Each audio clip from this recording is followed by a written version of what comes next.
Estamos no Benfica, bairro histórico de Fortaleza. Aqui encontramos a rua Marechal Deodoro. Você sabe de quem se trata? Eu sei que foi uma figura importante para aqui, para o Brasil, né? Você acha que é importante uma homenagem como essa ou não? É muito importante, né? Porque, pô, proclamar a República não é pouca coisa, né? Foi um dos primeiros presidentes do Brasil, eu acho. Acho importante, que a gente deve saber sempre da história, né? Porque foi um evento muito importante no nosso país, né? Então acho que é importante.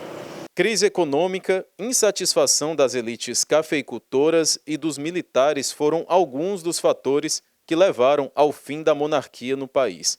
A imagem heróica de Marechal Deodoro com o braço erguido e em cima de um cavalo é bastante conhecida nos livros de história, mas a proclamação da nossa República ocorreu com muito menos pompa e elegância. É importante destacar que a proclamação da República foi um golpe militar, em que o povo assistiu bestificado.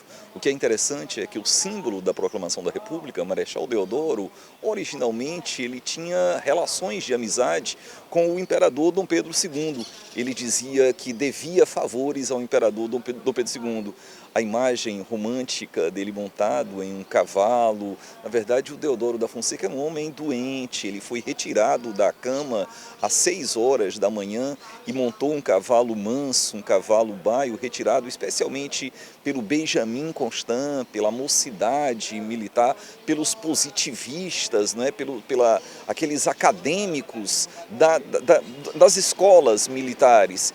A República, objetivamente, só seria proclamada à noite, às 18 horas. Ele saiu da cama, foi para o Largo do Santana, ele teria dito que o Visconde do Rio Preto estaria afastado das suas funções e depois tornou a dormir e voltou para a cama. Ele era um homem doente, ele estava acamado. E a República, no final, acaba sendo proclamada no final da tarde, já no início da noite.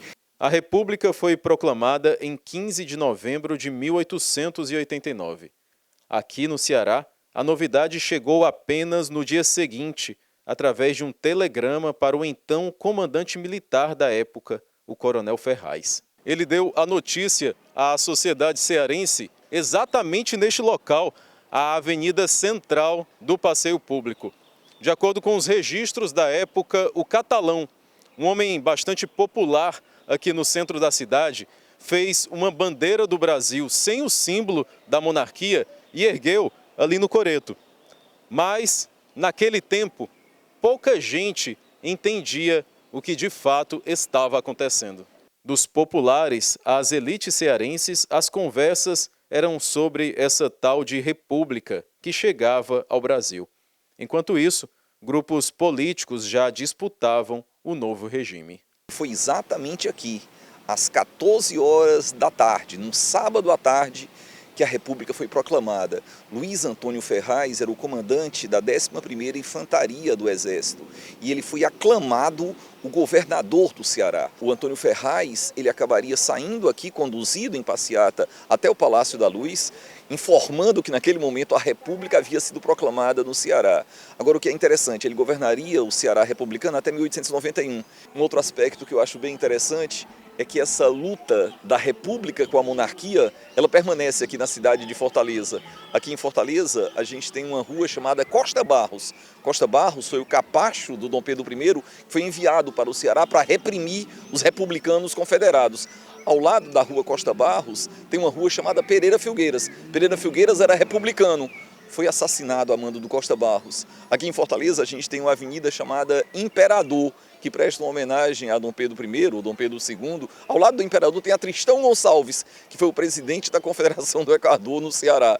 Tem uma Deodoro da Fonseca, uma rua chamada Marechal Deodoro, e tem também uma rua Conde D, Princesa Isabel. Isso quer dizer que a República e a monarquia ainda continuam travando uma batalha simbólica pelas ruas de Fortaleza. E cidadania também é isso, né? É conhecer a cidade, é conhecer os passos das ruas da cidade, é percorrer as ruas da cidade como quem acaba folheando páginas de um bom livro.